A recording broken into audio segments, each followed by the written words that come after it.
Hello everybody, welcome back to my breakdown of Mafia States of America, episodes 6 through 10. Again, this is like a special project interview, sit down put together by Patrick Bet-David of Valuetainment. It's between Michael Franzese, Sammy the Bull Gravano, just discussing the Mafia. Rudy Giuliani's interviewed as well, and I didn't say in the last one, but it's narrated a bit by Chaz Palminteri. So just before episode 6 started, I just asked myself some questions. What is the primitive value of criminality? Right? I just have living outside the lines makes shit real, plus street clout, plus prison and more crimes. Just meaning, right, if you're in a group of people, and everyone's kind of thinking the same, kind of like the primitive value is like, I'm willing to step over the line, I'm willing to do what needs to be done, I'm willing to take the extra step, and then there's some value to that, right? Well, it's a lot of girls like the bad boys or something like that. And get you street clout. You know, maybe some people will fear you, maybe some people respect you for what you do in criminality, stuff like that. And then prisons and crimes, certainly as they're run today, are just, universities to do more criminality. But also more likely to be loyal with skin in the game, but there is no honor amongst thieves, right? And you hear them talking about it in this interview all the time, right? You have to do crimes, you have to earn your bones, you have to do this for loyalty to be introduced to the group, but at the same time, the same level of selfishness that will make you do a crime is the same way you'll, rat on somebody or, snitch on somebody, because there's no honor amongst thieves. Then even before the episode started, they actually get into some of these topics, but I said, can you prevent criminality? And this might be the episode. But there's interviews with Rudy Giuliani, and he says there's some people born inherently bad, and I just have paraphrased with evil in their genes. And then I have consent and antagonisms are way greater in terms of causing crimes than the actual killing, murder, or defense. Your self-defense, obviously self-defense is noticeably different than killing or murder. But consent and antagonism in the context of the Mafia is much more of a, again, as a legal guy, it's much more concerning of a crime or, causation of the criminality. But then I have incompetent politicians cannot make competent laws. And then Michael asks the question, is being a criminal normal? And then, is being a criminal normal? And they go back and forth about this pretty substantially. That's really where this conversation kicks off. And then you have an obligation to violate immoral laws. And obviously that's some politician, I don't know, John Adams or John Locke or somebody. So still mainly with the Constitution, obviously the Mafia is not moral laws that need to be violated, or like killing people is not something that needs to be done. But just in general, I thought the structure of the question was rather limited. And I have depends on crime severity. Then just a theorem, burglary is theft. I don't know, it's a word that I didn't really know how to spell readily, that I've said multiple times. Burglary, not burglary. Does murder haunt you the rest of your life? Patrick Bet-David. Again, I've talked about this, and again, I am 0% violent guy in my life, but just the people that have never made decisions, they've never had to sit down and think about, when would I defend myself, when would I do this, when would I do that? And to the large majority of society that's insulated from any type of real decision making, it's like this big thing about killing somebody. And then I remember Sammy discussing his first hit or whatever, basically saying, he felt nothing, went home, slept like a baby. Sammy admits some regret to some things he does, but choices are choices. What you put into the universe will put into you, me. But paraphrasing karma. Right? And a lot of people think that only for good things. The bad things as well, right? And so, what was I thinking here? But the things that Sammy regrets, and again, I'm not a Mafia guy, but I would agree with that. Again, if two dudes consent to this thing, two boxers get into a ring to punch each other, and one of them falls over and dies, you absolutely killed somebody. It's absolutely murder. But it's consent. No one's going to prosecute that or, whatever. And to me, it really just strikes me as the same amount of thing. But then they talk about parole and rescindance, and my thoughts and what I think about that as a judge. Again, certainly for rehabilitation, certainly for education, how do you measure that when there's someone capable of being, released? I'm for paroles to some extent, again, depending on the crime and severity, and then really, I would just sentence severely on rescindance. You know, once, you rescind once, you know, maybe not even 3-strike system, maybe once you get 20% more severe. Second rescindance, 40% more severe. Third time, 80% rescindance increase. Fifth time, you just like throw away. I don't know. Again, I just don't really know. I'll try to increase my thoughtful conversation there. But Sammy makes the point that Sonny didn't make Michael's siblings get addicted to drugs. And I have, what is the, you know, they talk about Michael had some family problems, or just, you know, Michael makes the point that, you know, Sonny was on parole several times and he could have walked away, you know, stopped destroying his family. And then I just have the question of, you know, what extent do parents have, like what extent of influence do parents actually have in raising their children? Even prior to technology, it's really limited by the community around you. Like, I mean, everybody around you, you get values from literally every single person. You learn from every single person in your community. So I would say, just on a personal level, nothing personal to them, but just an individual has to take responsibility for their own actions. Like, getting addicted to drugs is a personal insecurity, certainly influenced by family life, certainly influenced by the community, but make better decisions as an individual. Again, that really comes from education and personal insecurity. Sammy defends Sonny's desire for a Cosa Nostra legacy. And again, Michael's basically saying, you know, your legacy is your family. And again, certainly I'm a family guy, but again, choice is choice, whatever you consent to in life. If I was going to be a career criminal, I just would not have a family. But I agree with Michael again on the rescindance, you know, parole 4 or 5 times type of deal. Then I also agree with Sammy of, you know, just owning whatever your life is and being proud of that, or at least telling it honestly and truthfully. Sammy says he's not defending Sonny, but still sounds like defending at least some criminality. And again, just what I just said, you know, respecting a choice, respecting a choice in life. And again, amongst people consenting, you know, Mafia people. So everyone's on the same page, everyone knows what they're getting into, and both Michael and Sammy kind of agree on, you know, that people know exactly what they're getting into. The conversation continues along the same lines about crime, punishment, sentencing, and prison reform. And then you get I give you my wonderful review of Rudy Giuliani, last one, but just some stats. He had 4,100 convictions, 8 over 100-year sentences. And then he has the quote, which I absolutely loved: "The FBI in the past several years, I do not recognize them." Yeah, clear that belt, big guy. I'll see you soon, Marconi Boulevard, in a court of law, my guy. But what do I think about extremely long sentences? I'm actually, because both Michael and Sam are, you know, it's like ridiculous. I'm just really for sentencing comparative to the crime. I mean, you go slaughter an orphanage, that's 300 years sounds pretty apt to me. I mean, people of 100 years, 120 years is a rather short amount of time. So, I'm pretty open to sentence length. It just has to make sense as to why. You get more time for fraud than for killing someone, Michael. And I said, he said in most cases, federal statute versus state punishment for capital crimes versus fraud at the federal level. I doubt it, but I haven't verified. It just sounded off. Again, like, I could be completely wrong. I didn't look it up. But my thoughts on long sentences, it just said that. More stats, it was $39,158 a year to house a federal inmate. Cool beans to know more financial resources go to federal inmates than me. $75,000 a year for solitary confinement. And then I have solitary confinement should be exclusively for uncontrollable inmates, not for punishment. Both say, Sammy said he was in there for 6.5 years. Michael said he was in there for, I don't know, several months or a year or something.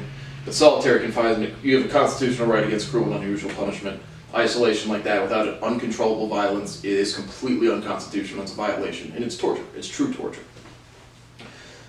People don't want to change. And they basically, you know, why isn't prison reform? And you know, both Michael and Sam are kind of like, you know, people who making money don't want to give up making money. I really just kind of disagree. People don't want to change because of morals, the values of our society, punishment. This person did something wrong, he's got to pay for it. When it really doesn't make that much sense a lot of times. And then I have not money, but impractical laziness and punishment authority. Like literally saying, I know what's right for this person, he violated it, so therefore he violated consent, so we should sentence him severely. But I really think it's practical laziness. I mean, to enact change, you have to get up off your ass and do something. And most people just want to scoot through life, like I've said 1,000 times. But, and that's kind of the end of episode 6. Episode 7, this is about the 5 families. Again, what was the reputation of the 5 families is the opening question from Patrick David. Gambino and Genovese, biggest, most powerful, and just size-wise, about 300 people versus about 100 made people in the bigger to smaller families. Bonanno family was going to be absorbed, Michael said, and I think Sammy agrees. And they both agreed. And then Patrick asked the same question again, who was feared the most? And Patrick had David times 10, just from his other interviews and sit-downs with these guys. But they both kind of say, no one's really feared. You might have someone who's more violent, like the Roy DeMeo, but they're all made people, so they're all in the same playing field, all capable. John Gotti and Gambino, I think in the last episode when Sammy was talking about killing some John, it had been John Gotti, that's who the boss was. Gambino was the most public, Sammy and Michael agree. They tell a story of Joe Colombo being kidnapped, and I think this was that basement story from Sammy's channel. I think they heard, they could have killed him, but the guy was basically, I'm not going to give you anything, so if you're going to kill me, just do it, or I don't really give a fuck. So I think that was the same story from Sammy's channel. Sammy talks about Larry Mazza in prison, a dude that was banging, I think it was Greg Scarpa's wife on Valuetainment. Highly recommend that interview. I thought that was a thoroughly entertaining story. I won't give away the plot twist, but I thought that was a very interesting way to get into the mob. Michael talks about a tense meeting with Junior Persico, his boss, about Michael's gas business. And I remember, and Jimmy, his friend, takes him to the meeting, thinking he might die. Sonny threw Michael under the bus. What would I do? Again, I wanted to be in the mob, but just recollecting because this is a story Michael told on his channel, just about seeing the street lights, feeling the moisture in the air, but just again a sense of a real threat, like you might be actually in danger, and that's when you snap out of it. You're on a hike and then you fall off a cliff and your legs pinned. You go from a nice hike to bam, instinct and survival. That's really what he's describing there. What would I do? I don't in terms of like, I don't even know, in terms of either Sonny or Michael, I don't know, I would not be in the mob. But I just think I have that from Michael's channel. If he did, that's not my son no more. Sammy, just talking about, again, severe crimes, pedophilia, rape or something severe. I'm just talking like disowning in society. Again, the same way I say, the society, the community, the people around you raise you more than just your parents or your one individual, one guardian. Like lightly, depending on the case, disownment I think is appropriate. Just again, depending on the severity of how disgusting someone is. And that's kind of the end of episode 7. Just as a technical note, I didn't have enough time to read the intro slides. Terror is fear, just as a theorem. I would have killed him. Again, it's clearly Sammy talking about John Gotti. Families are off limits, and I have agreed. And defense is against offense. Again, just severity of how threatened does someone feel. That's going to be proportional of what kind of language comes out of their mouth, what kind of response comes out of their mouth. But it said, Sammy says, if someone brutally raped and killed your daughter, what would you do? Sammy, and I just have meet equality with equality. Again, as a judicial guy, the point of consent is the point of consent. But again, in terms of retaliation, not go, right, somebody else's daughter would not have consented to that. Each person has individual actions. But they talk about the Sicilian people would go after family and stuff like that. And then Godfather and Vito Corleone scenes, but like I said, it's not Corleone. Sicilian versus American Mafia, just again the different rules. And they have Sicilian Mafia lost respect for brutal judge murders, and that was Giuliani. And Michael and Sammy both readily agree they were not feared at all by the American Mafia. Giuliani discussing threats from Mafia and being more afraid of Al-Qaeda, Fatwa, for indiscriminate killings. Just, big organizations, 300 people versus Al-Qaeda, and Giuliani says way more afraid of the Al-Qaeda group. And Rudy himself says, I felt immortal. Again, admitting power, admitting influence. I felt immortal. I have felt mortal my entire life since I've been a kid. So I don't get this shit at all, especially as an attorney general, man. Rudy failed to show up to the interview because of Sammy. I'd only meet Sammy in a fucking, didn't even say fucking, in a courtroom. I love it. I love it. I won't even show up at court. I'm going to never meet with the federal government, never meet with an academic, and I'm going to take that same attitude. I only meet with such a fucking criminal. I will never sit down with you, never converse with you, never do anything with you. You're so dirty. You're so fucking disgusting of a person. That's right back at you, Rudy, buddy. Right back at you. What was that quote again? We didn't do it as a way of business, but it was always an option. Okay. But yeah, you're doing the right thing, Rudy, baby.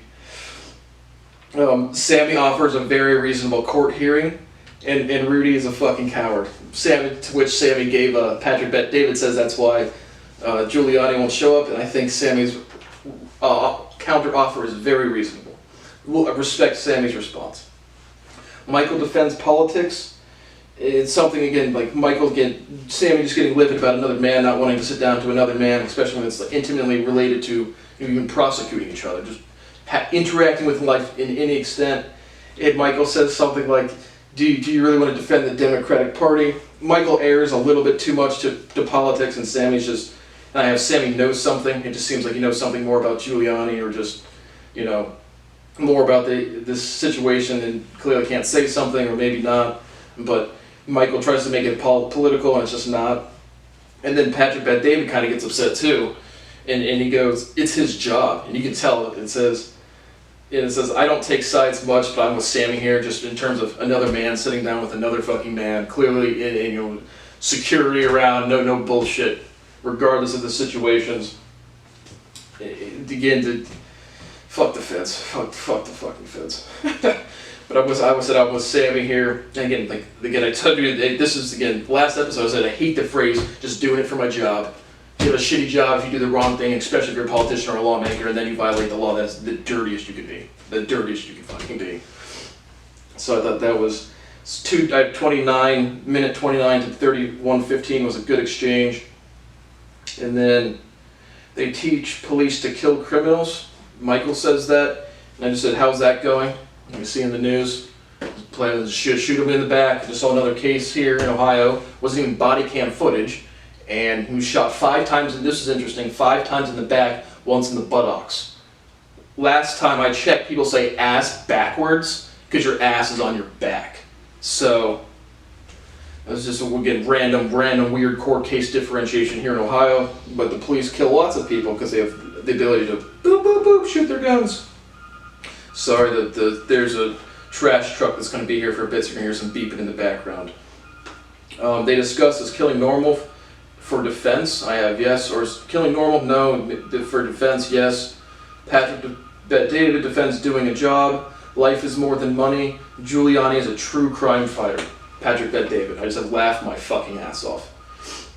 And again, one good prosecution here and there does not matter if you're a dirty politician. Just the overall damage you were doing. Again, incompetent lawmakers cannot make competent laws, and then they go force shit, and then they don't enforce shit. Like, I don't have constitutional rights. There was a right and there was a wrong. That is what I'm trying to finalize here. Patrick Bet-David literally talking down to Sammy, in my opinion. And no, right and wrong is not solidified. There's normal. There's usual. Right and wrong. Really solidified? Nope. Michael and PBD clearly defensive, but they broke the laws. PBD, the federal government, is violating every law basically I've ever written right now. I don't recognize the FBI today, Rudy Giuliani. Michael says Sonny would call Sammy a rat and shoot him in the head, and says Sonny would kill Sammy. PBD got something to say. I thought episode 8 was a great one. Again, don't really take sides, but I thought Sammy was more reasonable here, actually. Let me make sure I'm still rolling. And so I thoroughly enjoyed the interaction on the end of episode 8. But just in general, again, assuming there's a definitive right, definitive morals in this world, that is where all insecurity becomes codified law and the people don't do the right thing, just like anywhere, because they're incompetent. Said the same quote like 5 times. Incompetent politicians cannot make competent laws. But no definitive right and wrong. They discuss episode 9, they start discussing the modern day mafia. Which racket, Patrick Bet-David goes, which racket would you be in, Bitcoin or NFTs? That was genuinely funny. Michael says gas still, and then he said, did Mafia steal art? PBD. And then Sammy sounds bullshit here, but says yes, he stole a piece of art and then didn't have a way to sell it. Again, just maybe exaggerating. That was the only place that sounded like maybe bullshit, but he said just once that there's like once you steal something you gotta sell it. So I'd imagine reselling black market art's got to be pretty involved. And then Sammy or Michael said the Mafia is going to rob Bitcoin. I thought that was also richly funny.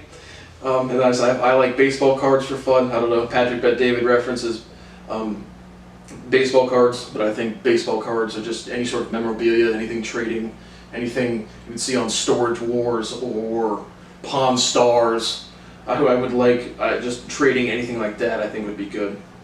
But a racket is illegal business activities, not regular business activities, PBD. I believe in you, buddy. Was the Mafia linked by heritage in the USA? I think that's just a question one of them poses. Sammy and Michael agree 100% Italiano. Heritage should be kept. In terms of like vetting people, knowing the backgrounds, I believe, stuff like that. Groups in prison. Was there gay gangsters? Patrick Bet-David. Sammy said yes about someone. Weird question. Killed the, well, I guess not weird, because I guess they killed the homosexuals because of disgrace, question mark. That's just, again, Michael said that him and the Colombo family would certainly kill homosexuals, which again, that's coming from a Christian. I encourage you to read about history a little bit more, but that's like primitive level shit. I agree with, again, pedophilia, absolutely, homosexuality, 0%. If you wouldn't kill your kids, why would you kill your brother? Sammy asked that question. I thought that was, in the context of what they're talking about, a good question. It just sounds like a power move. Sounds like a power move, kill, overtake. But again, it's just some context of whatever they're talking in. And then Michael the Christian and Columbo's shun gays. They shun gays or took care of take care of, I'm assuming means killing them, but just go watch the thing. But I just thought that was way out of whack, even in like the 80s or the 60s or whatever. That's pretty just not understanding of biology. Which politician could be in the Mafia? And then I think Sammy said yes to Nancy Pelosi. And then no to LeBron James and to Jay-Z. I just thought that was a funny question. I don't think they approved anybody. I just had, quote, kill random person, no peace out. Michael, just talking about values, the real big thing is not even, killing someone who's wronged you or done something bad to you in the context of the Mafia, but just a direct order of go blindly kill somebody. Yeah, I disagree with that entirely. And then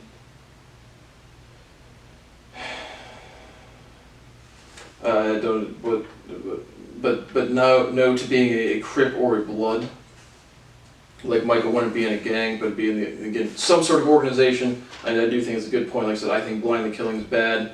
I would not join the Mafia either, but I would certainly join the Mafia over joining a street gang for sure. That's the end of episode 9. Episode 10, the final one.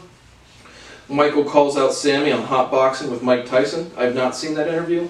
Probably over Paul Castellano, John Gotti on his, probably over Paul Castellano, just Sammy killed the boss of bosses, and I think the context Michael's talking in is just, that's one of the biggest no-nos there is.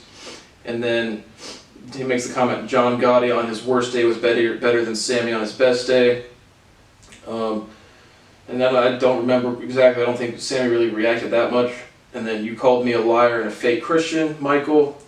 Who has a psychological problem? You said you played, can't